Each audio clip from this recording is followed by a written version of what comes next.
Let's just pretend that everything's great and we get a nice vaccine in a little bit, maybe in a couple months. How quickly does that get into everybody's arms so that everything can, quote unquote, go back to normal? What's the reality of that?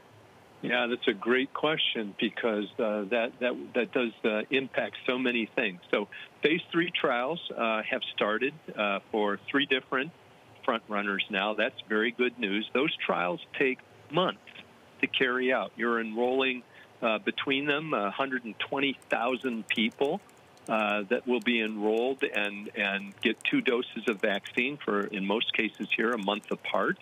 And then you're going to look at antibody response. So once you know that this is safe and effective, and again, that takes months, now you start the manufacturing, the filling, and the distribution process. That takes months. So the reality, to me, unless there's a plan I'm not aware of, is that we're still looking at into the winter time before we have widespread distribution of vaccine.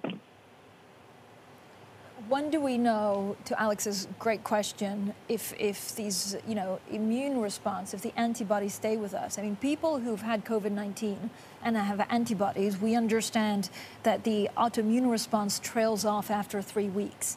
If it's the same, are we going to need a shot similar to flu every year? And does the virus mutate? Yeah, the answer is probably yes to all of those questions. We know, for example, even in people who have been infected, that by 12 weeks, their antibody levels have fallen 3 to 23-fold. Now, again, that pretends that we know antibody response is going to be the key correlate here, and we don't know that yet, but it is a marker that we can follow. If that's the case, then likely we will need 2 doses initially and then 1 or 2 perhaps every year if this becomes an endemic virus like flu that comes back every fall. Doctor, what can countries do today to prep for distribution of a vaccine in even 12 months or 9 months? What do they need to stockpile? How do they get ready for massive distribution? You guys have all the good questions. I'm really impressed. Gold star. That's a key issue that not many are thinking about. Why do I say that? Because with the entire range of adult, particularly vaccines that we have, very few countries have robust distribution platforms and systems to make it happen. I mean, look, you're probably talking, at least on a grand scale, of trying to immunize everybody on the globe with 2 doses of vaccine.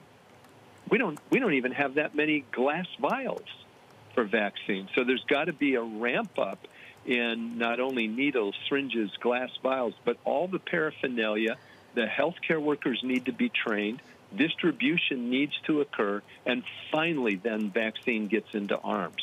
That's not a trivial process, as you're alluding to.